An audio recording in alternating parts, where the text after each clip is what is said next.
All right, hello and welcome to the second episode of the Get French Football News Preview Show. I'm your host, Eric Devin.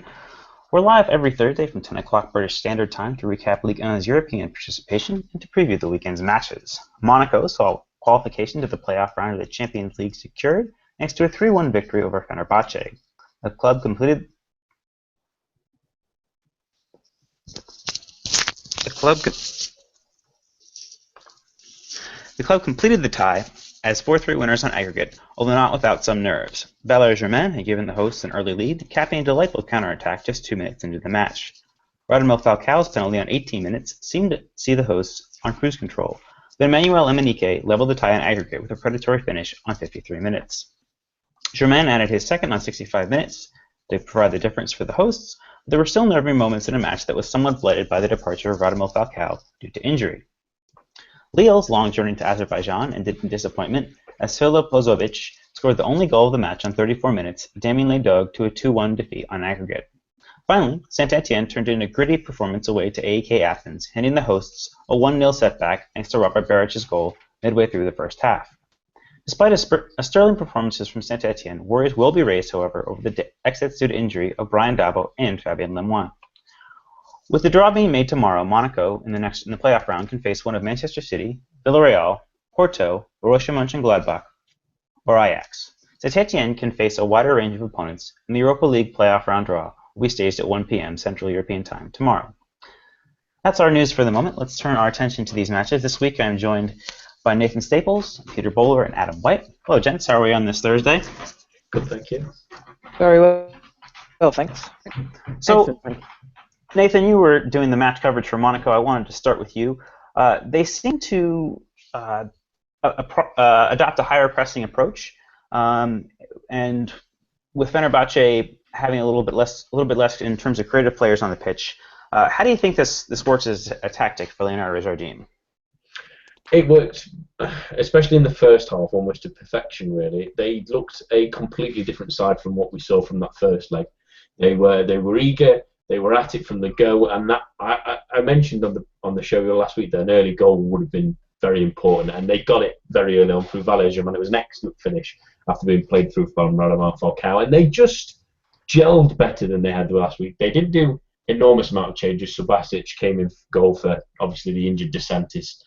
Ligue was on the bench as well as Kylian Mbappé, but they just gelled a little bit better. I think personally, the fullbacks were excellent again, Sidibe and Mondi going down the left. I thought Sidibe linked very well with Dirar as well on that right-hand side that caused Fenerbahce all kinds of problems.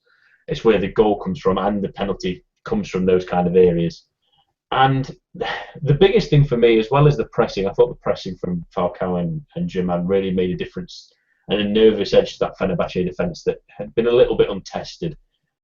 The matchup between Bakayoko and Fabinho, we criticised it last week for being a bit too restrictive. Fabinho wasn't quite certain where he needed to be. Bakayoko was maybe too ineffective. I thought they both played much better in this game. Fabinho was absolutely everywhere on the pitch at times, especially in the defensive capacity, stopping Fenerbahce from counter-attacking. And Bakayoko just added something to the game that we saw last week. He drove forward with the ball, was willing to try and pick out opponents, kept it very well, used that upper body strength he's got to great effect, and it just knitted the team together. I mean, they had some shocking moments when Falcao went off, and they were a little bit shaky at times, but in the end, they got the job done. Oh, great, Adam. I want to come on to you. Let's talk a little bit about the work of Nabil Dirar in this game. I think for me, he was incredibly impressive. You wanted to share your thoughts on his performance, earning the penalty and linking up really well with Sidibe?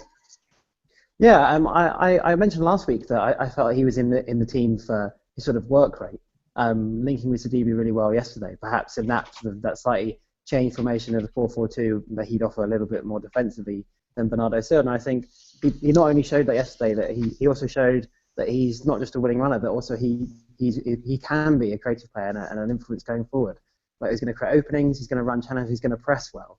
And I think Monaco look with him and Stevie working in tandem as an attacking force down that right-hand side. It might end up being one of the more solid or even threatening areas of the side. I think it might even put Bernardo Silva's inclusion in later teams that are, in doubt if those two can link as well as they did yesterday. And I thought it was part of the way in which that 4-4-2 worked was far more effective. As was just mentioned, like Fabinho and Bakayoko were so much better in that central role that the 4-4-2 was beginning to show perhaps that it is a viable formation in Champions League games and maybe bigger Ligue 1 games. And if you're going to get the best out of those wider players, and those two central players are going to work as hard and be as impressive as they were, there's a lot of potential there. I was most impressed actually with the even though obviously it was difficult to see Falcao go off before half time. Him and Germain proved that perhaps they can play as a pair. I was a little worried about the lack of pace there, but I thought they linked up relatively well before Falcao's unfortunate injury. So hopefully he's not there for too long, and Diarra and Sidibe can supply him with the bullets to score some more goals, because he looks relatively sharp for someone that hasn't looked sharp for quite a long time. Sure. Peter, I want to come on to you. We've mentioned Djibril Cissé a little bit here. I think that he is another player, much like the midfielders that we mentioned, that had a much improved performance. Do you think that he can continue to grow into this role, readjusting back to the right back position and be a fixture for Monaco? Yeah, I do. Absolutely. I thought Sidibe was really impressive yesterday, and in fact I thought both fullbacks were. He was such an important player for Lille last season in the way that he's strong, quick, and he really offers an attacking threat when he goes forward as well. And when you've got fullbacks that can do that, it just gives the wingers like Lamar and like Diarra so much more freedom. He could be a real big player for them. I wouldn't be surprised as well, considering the injury worries that Monaco have had, if he every now and then potentially fills in at centre-back as well, because he's such a big unit. He really is an asset to them. Right. So with Monaco did what they need to do. They got a win, but I wanted to talk maybe a little bit about how there could have been some negatives in this match. I think that particularly after the Falcao penalty, we saw Monaco sit a little bit deeper. Do you think that was a bit of a mistake, Nathan, or do you think that they should have continued to press the issue given the way that they were playing?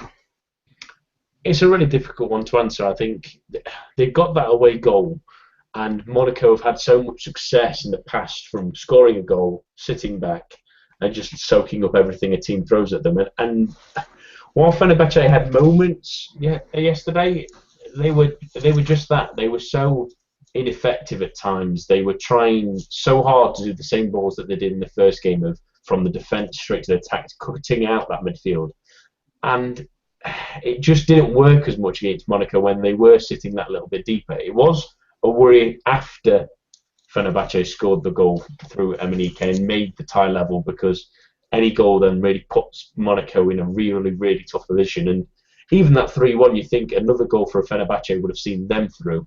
It did worry me a little bit, but they're so good at doing that defensive work sometimes that they can lean on that. They put themselves at, like you mentioned, they put themselves at extreme risk of losing the tie by doing so, but they got that possibly lucky third goal through Valle-Germain, where it's another cross from Lamar that's not great, but it's taken a deflection that ends up in an area where it's knocked back to Germain, who's on his own and he scores. On another day, this could have been different, but you try and take what you can from these kind of games in the Champions League. You know, the positives that they are through to a next round, which is not going to be easy with the names that you listed there. There's not really a really easy game to pick out of those ones, but they'll take what they can from these kind of games, because it's early on in the season as well. We'll start the league season next weekend, but yeah, they can't trust on they can't sit on their laurels, of remaining in those defensive positions if they go from, because they're not quite strong enough in that centre of the defence. All right, I'm going to come on to you. So the replacement of Radamel Falcao with Guido Carrillo was sort of like for like, a physical striker.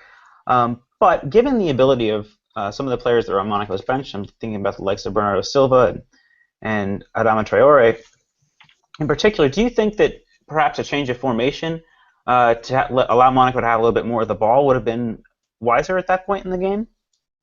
Perhaps, yeah. I think it would be nice to see Jardim be flexible as the season goes on anyway, and stick with his 4-4-2 if it can work well with those wider players. But I mean, with one striker, I feel like without Falcao, a 4-2-3-1 would make more sense.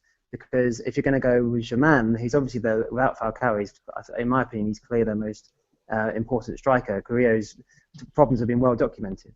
But if you could have to get the best out of players like Thomas Lemar and Bernardo Silva if you move to a 4-2-3-1, and you maybe could use that pace and power and that dynamism that Bakayoko and Fabinho provide as well, it would make it a little bit more solid. They have more players in that central area. Perhaps Thomas and Dira could provide a bit more of an outlet with Silva in support of Valery Germain, and you've also got the outlets wide as well. So there'll be a lot of options for the ball carrier, especially in those midfield areas. So when they get into position in Champions League games, like they did yesterday, obviously the standard's going to be higher on average than it is in Ligue 1. So perhaps they could switch to that 4-2-3-1 if Falcao's injury issues continue, or perhaps he doesn't want to be, last a full game. Hopefully, I would say he might be back for the next round, but if they're going to bring him off after an hour just to preserve him, a switch to a 4-2-3-1 would be really beneficial to help close out those games that perhaps in the group stages are going to be quite difficult away from home. It could give them a little bit more of the ball, and it would slow the game down to their benefit. It'd be great to see Jardim be flexible like that. It could really benefit them. I would certainly have to concur with that. Peter, talk to you a little bit about the defense. Again, Fenerbahce hit the woodwork. They scored. This despite the result being that Monaco needed, wasn't exactly a sterling result for the defense. So if you could talk a little bit about the way that the center backs functioned and how you think Jardim should progress in terms of personnel and perhaps maybe even in terms of tactics, in terms of his defense. It really wasn't, was it? It was a worrying performance, and I think considering you've got players like Emenike for Fenerbahce and good players from midfield as well who can hurt you on the break, I'm surprised that Monaco did sit back and rest on their laurels like Nathan suggested. I think in terms of going forward, Monaco did good things over the summer in regards to bringing in good defensive players. I mean, Kamil Glik was probably one of the best signings in Liga of the summer, as I think we mentioned last week. I thought the signing of Tisserand as well from Toulouse is very good. Obviously, Sidibe, Benjamin Mendy from Marseille. These are all very, very good defensive players. Why? I mean, I assume he started Raggi because of Glik's injury. But I think the problem you get with playing the 4-4-2, as we mentioned last week, is that sometimes you don't get that defence for the back four, which you do get with the 4-3-3, because you can get your defensive midfielder sitting in there. So I would wonder, maybe going forward, if they want to not concede as much, which I'm sure they do, they're probably going to need to look at having a player like Bakayoko, maybe Fabinho, just sitting back and sitting in front of those two central defenders and covering the defence, because at times Fenerbahce really looked like they were going to hit them. I must say as well, I don't know about you guys, but I really don't understand why Fenerbahce, away from home, they've got a slender lead, and they decide to play three at the back. I can't get my head around that. Why would you take that risk? It reminded me of when of Paris Saint-Germain last season, when Laurent Blanc suddenly decided to play a 3-5-2 out of nowhere. So why are you taking that risk? I couldn't get my head around that one. Yeah, I thought it was a strange one as well. They really exploited that spacing behind the left wing back as well through Dirar and Sidibe, because the player was either caught in two minds. He had no one helping him on that left hand side. I can't remember who the left centre back was, but Dirar was given so much space, and when he wasn't, he passed the ball back to Sidibe, and he'd been in an enormous amount of space. It was perplexing. Yeah, Neustadter looked. I think it was you're referring to. He looked absolutely all over the place. But then again, he's been playing defensive midfielder at the Euros, and I believe he's been playing defensive midfielder for, is it Schalke? I think it was Schalke. Yeah. Schalke, and then Dynamo Kiev, I think, or Moscow. I can't quite remember. So there was some continuity there, I would say, in Vitor Pereira's defense. I mean, he had been playing that system all preseason, trying to get the pace out of the wing backs, and using the long ball abilities of the likes of Kjær and Skrtel to play on the break. But I do agree with you there, Peter. That it was a little bit strange to not see a little bit more in terms of creative players. Salah Ushan was really poor on the night. Surprised not to have seen him withdrawn for Chai Chue at an earlier point in the match. So just to finish up on Monaco, job done. I think that there are a lot of nerves in terms of what we'd expected coming into this match, given how poor the defense was. But again, the previous match, could have gone either way. This match could have gone either way. Monaco come out on top. Great for Ligue, great for the coefficient. Looking forward to their potential opponents. We'll find out the draw tomorrow. Are there any of these teams that, due to transfers or new managers settling in, or where they are in their season, that any of you would prefer to draw? I mean, I guess I'll start with you, Nathan. Ajax 100,000,000% on the teams that they've drawn, because we'll just go through the list very quickly. It's Man City, Borussia Mönchengladbach, Villarreal, Porto, and then it's Ajax, isn't it? Yeah. I would definitely not want to draw Manchester City or Borussia Mönchengladbach. Absolutely certain they would be ties that really are nothing that Monaco wants to face. I mean, Monaco can't score enough to outscore someone like Manchester City, and I really like Gladbach and the way they play, and they have a little bit too much for them as well. Porto would be a tricky one still, although that's probably closer. Villarreal are a strong team that are really solid defensively. They've had a couple of changes, but a couple of interesting signings. I like the one of Denis Cheryshev. That's a good signing for them. They'll be interesting. I wouldn't really want to face them if I could avoid them. I think with Ajax losing Milik to Napoli, and they've struggled in the last couple of years to get through to the Champions League group stages. That's probably the ideal one out of those ones. Anybody else care to concur or disagree? Yeah, I think you have to. Yeah, I would disagree. Oh, sorry, Adam, go ahead. Sorry. Yeah. I have to say that of those five sides, Ajax are by far the weakest. I wouldn't fancy Monaco against any of the other four teams. I might be a little less confident in Borussia Mönchengladbach than Nathan. I mean, out of those four other teams, they might be my preferred choice. Porto have not been great in the last year or so with the Lopetegui sacking, and they were a bit far off the pace in Portugal, Sporting and Benfica leading the way. But you have to imagine that going to the Dragão is going to be an extremely difficult experience for Monaco, and I'd worry about them there. And Villarreal is such a good side. They're such a good footballing side. Play a really compact 4-4-2. And again, I don't know if Monaco will be fancying themselves to score, especially away from home against Villarreal. So Ajax easily the weakest team in that half of the draw. All right, Peter, do you want to concur or disagree? Yeah, I would have to strongly disagree with that one, I'm afraid, Adam.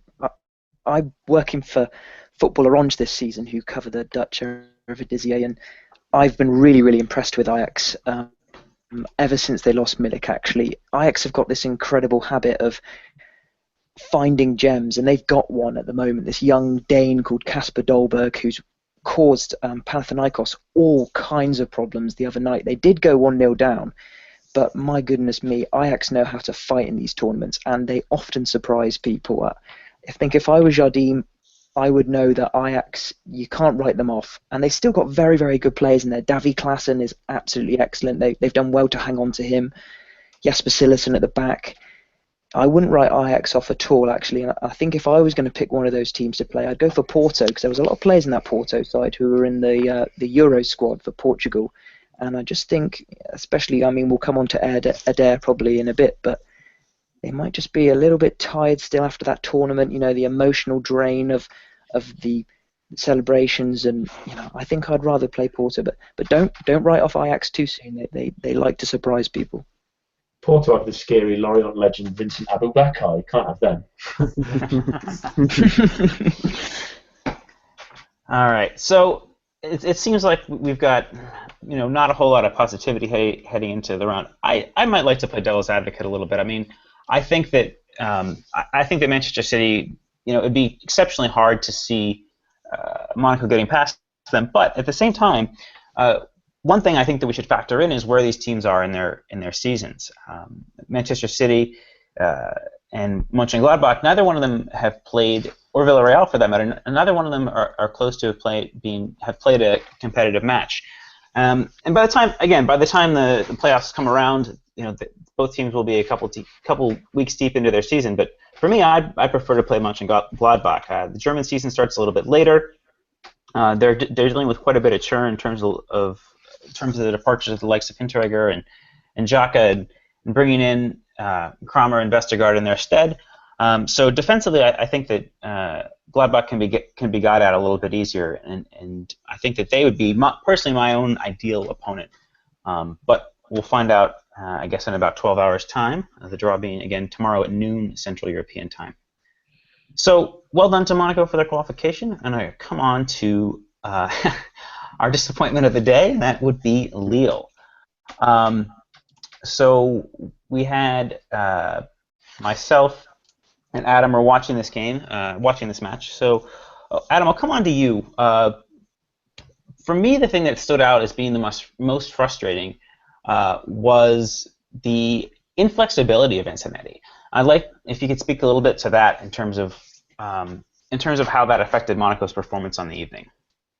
Yeah, I would have to agree with that, absolutely. We talked a lot about last week about the fact that 4-3-3 situation, that 4-3 formation with Lopez out wide, they looked, especially in the first half, failed to create much. Second half, they dominated in that first leg, but again, were unable to score. And it felt perhaps like a little bit of the same. It was like Antonetti felt that if I chuck Eder in ahead of Ryan Mendes, that will solve all our problems. I mean, it definitely was a reasonable expectation for them to perform better with Eder in the side, but given that they weren't creating anything, Kabala defended pretty well, got that brilliant goal from Tozovic quite early on, and you would have thought that perhaps not just a change of personnel, but a more attacking setup, more attacking formation would have been in order, because they had to score. In fact, they'd gone into the game having to score. So even though that goal changed the direction of this leg, it didn't really change the complexion of the tie. It didn't change Lille's objective. They still had to score a goal, and they didn't really look like it, I didn't think. I thought Eder added a little bit more presence up front, which we talked about last week, and obviously he's just come back to pre-season training a week and a half ago, so he's not necessarily going to be 100% fit. But it turned out not to be enough at all. I would have liked to have seen Lopez move inside. We talked about him being stuck out wide last week. That clearly didn't work. Antonetti didn't learn from that. At the end of last season, he was brilliant playing in more central areas, so I would have liked to have seen him moved inside. And Nathan mentioned last week about Amalfitano, who maybe isn't up to this level anymore. And I at the time, I wasn't too sure, but watching him tonight, and perhaps over the course of his Lille career, he's only been there about 6 months, but perhaps he's not a player that Antonetti can rely on, and that was relatively obvious last week, as Nathan mentioned too, that perhaps he can't be that player for Lille. So maybe it would have been better to drop him and get some pace in the side, someone who's going to commit a fullback, someone who's going to get across him for Eder, because that looked like the only way they were going to get any sort of joy going forward, and Eder didn't really have much to feed off. So yeah, much like I said, Manchin Jardim would have been perhaps best to change formation and maybe soak up the pressure a little bit more and keep the ball. Lille needs the opposite. They need to be equally versatile, but in the opposite direction, and perhaps put Benzia up with Eder to play off him, and go 4-4-2 at least for that last half an hour. It just felt like it was sort of more of the same rather than let's think about how we can change this game and where are those gaps. It was a bit disappointing. I was disappointed in Antonetti's decisions, especially in his substitution. Yeah, Peter, I wonder if you could talk. I know you were watching the Saint-Etienne match, but what were your impressions of the system, and were you able to take a look at the substitutions, and if you could maybe defend Antonetti's logic in regards to those substitutions? I'll try. I sat through, unfortunately, the first half of that game, and it was just the same old mistakes. I mean, within 10 minutes, Enyema and the back four nearly committed another defensive howler. I don't know if you saw it, but the ball was just allowed to run across the box. Somebody's grandmother could have run into the box and tapped that one in. And again, just like the first half last week, it was slow, it was dull, it was lackadaisical. Antonetti needed to change things fast. I thought it was positive, at least, that he brought Benzia on. I thought, hopefully he can bring something back, but it just didn't work. And I think it boils down to this 4-3-3. Again, I spoke a little bit about it last week, but 4-3-3, it requires such skill and such speed. You have to move the ball around so quickly, and that's something that Barcelona and at times PSG did so well last season. They just got the ball around the pitch so quickly, and Lille just can't do that. They haven't got the pace. I mean, Adair, I don't know what he was offering, really. Maybe a bit of physical presence, but his movement was just depressing. And I don't think I really can defend Antonetti, if I'm honest. I was really bored and really disappointed by the game, and it's a real shame because no disrespect to Kabbalah at all, but Lille should be beating the third place Azerbaijani side, really, shouldn't they? Nathan, I'll come on to you. We just received the news recently that Lille have signed one of your personal favorites in Ligue 1, Yes. Nico de Préville. So going on to that, I mean, this for me, I think, is a serious issue in terms of the way Antonetti set this team up, the way his substitution patterns worked. But we saw, a energetic physical debut from Yunus Sankare, who's been signed from Guingamp. Nico de Préville is coming in. Do you think that Lille have a chance to offer more than what they've shown over these two legs in Liga once they get those players together and into a system, or is it just going to be, or is Antonetti's management a problem? Is he too narrow-minded to get the best out of these players? It's a bit of both, I think. It's looking at the squad and the team we've played. Obviously, there's that 4-3-3 again, but it's square pegs in round holes again. We've mentioned that already. That Adam mentioned very well that Amalfitano is probably not cut out for this level.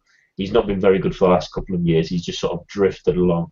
Marcos Lopez, he's mentioned, isn't a winger.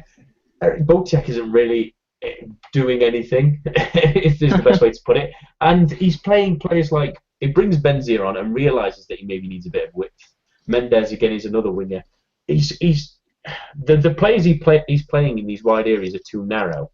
The signing of Nicolas de Préville, while I absolutely adore it because he's a fantastic footballer, is exactly the kind of player we need because he's creative. That's what's really been the issue for Lille for the entirety of last season. I mean, it's the fact they scored 39 goals last season. Plenty of teams didn't struggle to score and ended up tied. But you look at the results, a load of them, an unseen amount of them are either 1-0s or 0-0s or 2-1s where they've scraped along. They need a real creative player. Nicolas de Préville brings that. Someone like Sofiane Boufal would bring that if he was fit as well. But without those kind of players, we see how average, distinctly average, this Lille side is, and how it was really, really poor in the first half of last season. And at times, me and you, Eric, mentioned that we were worried that they could even possibly go down. It was only because lightning struck and Adair came down and God has spoken upon him to score goals for Lille in Portugal. But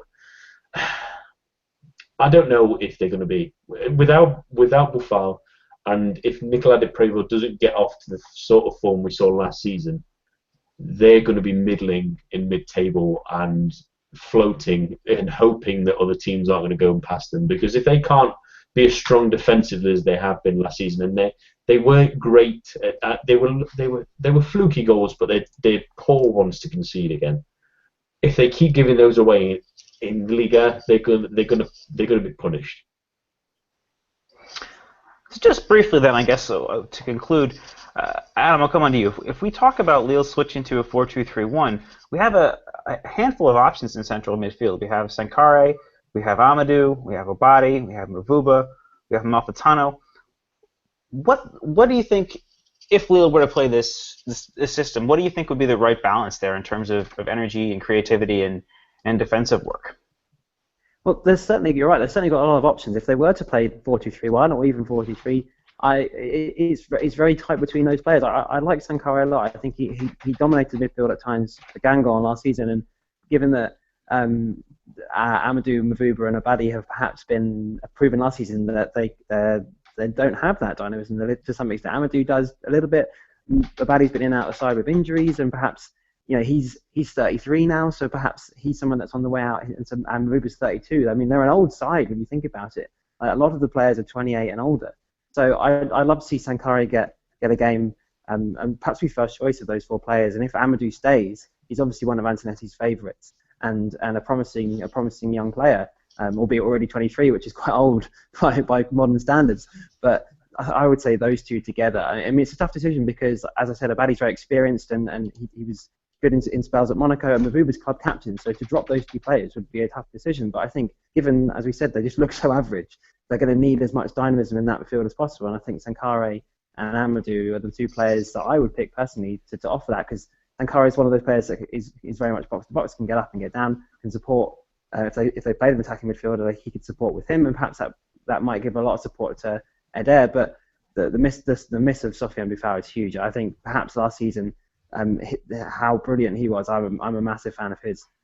His brilliance covered up that average side quite a lot, and without him, they look like a completely different team. Yeah. So again, a disappointing exit. I mean, in terms of chasing the coefficient, Portugal, who are just ahead of France at the moment, also had the same result, one team in and one team out, I believe, based on the results today.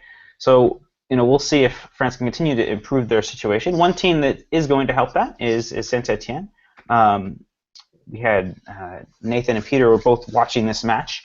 And so, Nathan, I'll come on to you first. What was your overall impression of Saint-Etienne's trip to Greece? They were all right. That's probably the best way to describe it. It wasn't the best of games, in all honesty, especially in the second half. It seemed to mull on for forever as AEK Athens did nothing but even attempt to try and score. It was a weird sort of game, but we mentioned last week that this probably was going to be decided by one goal, and it's decided by an utterly brilliant cross from Hamouma. He gets the slightest bit of space and he puts it absolutely nailed onto Beric's head. He can't miss. It's one of the easiest goals of score all season, and it's thanks to that man, Roman Hamouma, who can come up with those genius moments. But they were just... It was lackadaisical again from Saint-Etienne. It was so slow at times, and they were so narrow in those forward areas. Tanan and Hamouma are so... They're within the width of the 18-yard box with Beric every single time, and it's just so predictable attackingly.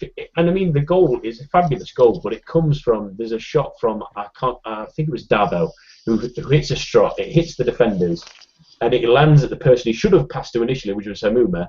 And ironically, that's gave him the space because the Athens defenders have been drawn to that shot. And then he puts the cross in and they score. But that was literally, from memory, probably the closest anyone came to scoring was the actual goal. There wasn't anything particularly exciting. I mean, then they just sat back and were Saint-Etienne. They were very compact.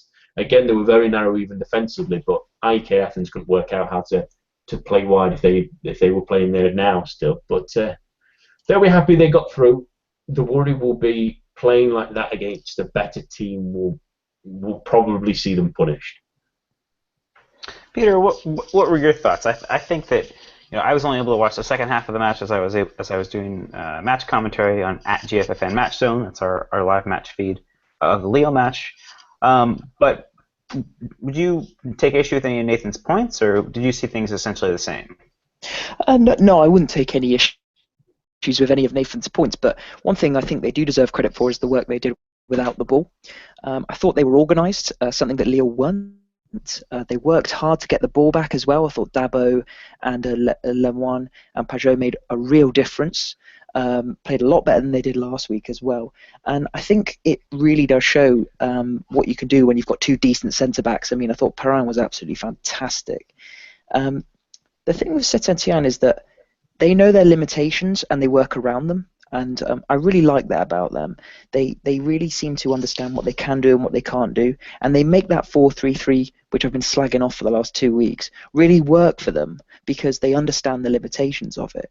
And I have to be honest, I actually think Saint-Etienne might do quite well this season. I thought Tanan looked fantastic, really, really desperate to get forward, which is what you want from your wide players. Hamouma, again, a couple of chances to potentially do something magic. Didn't quite work out apart from that fantastic cross. Beric, great header. I know obviously it wasn't too far out, but you see plenty of strikers miss those. And I think they might do quite well this season. One thing I would say as well is that AEK Athens actually had quite a few chances to score in that game. One particular chance that sticks in my mind was the young striker Vargas had an absolutely fantastic half volley, which Ruffier did unbelievably well to tip over the bar. You know, they really pressed them at times, and Saint-Etienne did really well defensively, and I think they deserve credit for that. Oh, Adam, I'll come on to you. We've seen a fairly complete defensive performance from Saint-Etienne in the evening, but do you think that both in this match and the last that they could perhaps be asking for more going forward from their fullbacks? So they've lost Frank Tabanu, who'd been on loan from Swansea. They've essentially replaced him with Sheikh Mbenge, and they've started Kevin Teofile-Catherine on the right over Kevin Malcuit. But I would argue that Mbenge and Malcuit give more width and more attacking prowess going forward. Do you think that that's something Saint-Etienne should look to capitalize going forward, or should they stick with this overly defensive approach?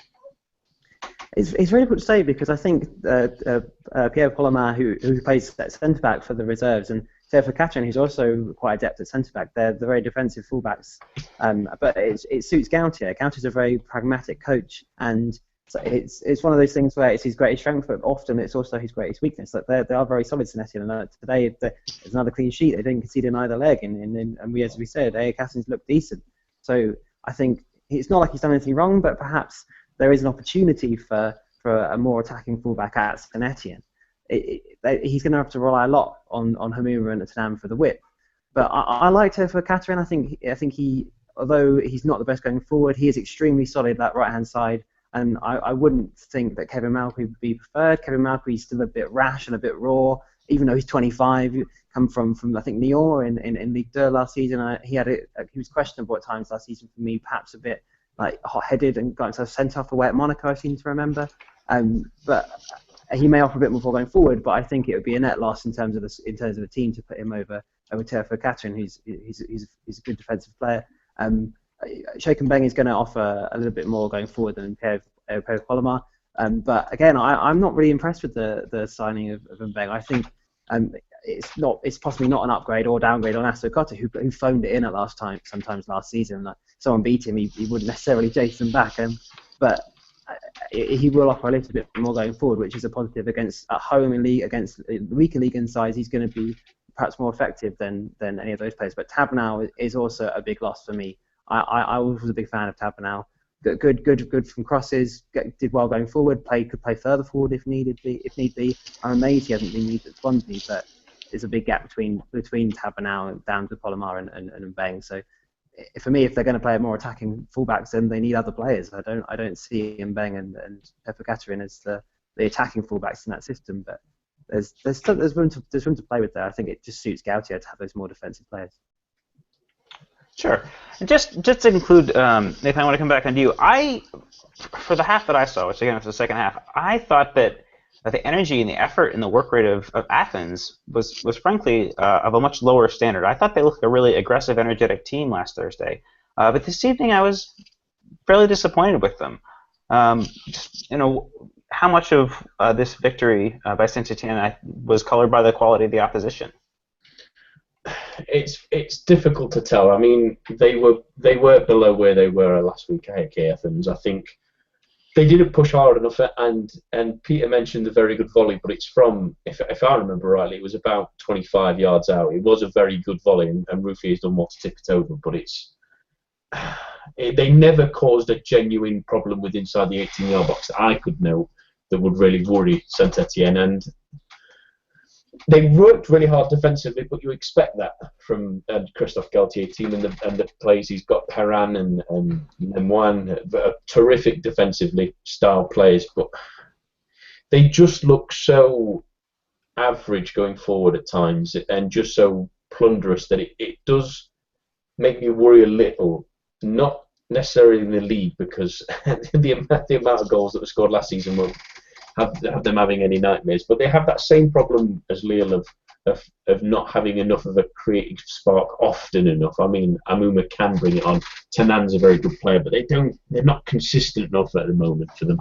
And they're probably relying on a better defence than Lille have, with probably a better goalkeeper and a better pair of centre backs. But AEK Athens contributed enough to their own downfall tonight of not pushing hard enough, knowing that they probably definitely needed a goal and needed to try and stop them from scoring. And as soon as Saint-Etienne score, they should be piling on player after player to try and grab, because they're two behind them. They need two, but it never came. Well, Peter, I just want to finish with you. Do you think? I mean, again, this is a European tie, but do you think that there's some way that Saint-Etienne could sort of rejigger things a little bit against so-called lesser opponents in Ligue 1? I mean, obviously not all the teams they come up against are lesser, but again, this is a team that should be pushing for third, fourth, fifth. Again, Monaco, Lyon, PSG look fairly set for the top three, but Saint-Etienne should have something to say about that. Do you think there's anything else that this team needs besides a central creative presence to advance their position in the league, based on the evidence over the last two Thursdays? That's a good question. I would say a really decent centre forward. I know people like Beric, but he's not consistent enough. I don't think Nolan Roux's any good personally. Sutherland, need I say more? I think they could do with a really decent Liga striker, and I'm not sure who that striker might be. Maybe Gignac, if he's tempted to leave the Mexican League. Possibly Andy Delors. He had a very good season with Caen. I think if they're going to play that 4-3-3, they need a really decent man in the middle who's going to finish everything they put into the box. Do they have that? Not sure they do. Not sure they do yet anyway. So yeah, I think a decent centre forward, somebody like Gignac, or maybe even Diabate before he left Bordeaux. I thought he might have been a decent choice, but yeah, I think a big target man up front is what they could do with. All right. Well, I appreciate all the work you all have done watching all these matches, and for large stretches of this evening, it was indeed work. Does anybody have any? It certainly was. Does anybody have any concluding thoughts or comments before we bring the curtain down on this, our second episode? Just quickly, I think that it's disappointing to see the French teams do so averagely in Europe, and we still need those coefficient points we always talk about. I think Lille should really have a long and hard look at themselves for the performance they put in tonight from what we've heard, obviously, and what they did last week as well. It wasn't good enough.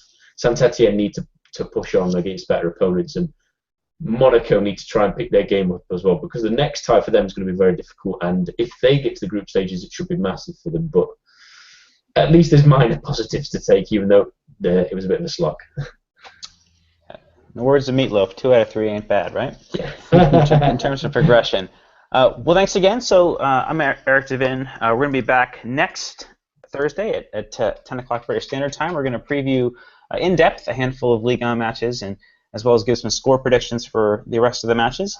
So it'll be a little bit of a shorter show, probably something closer to half an hour as we focus on Ligue 1's opening weekend. But thanks again. We have Adam White, Peter Bowler, and Nathan Staples have been with me.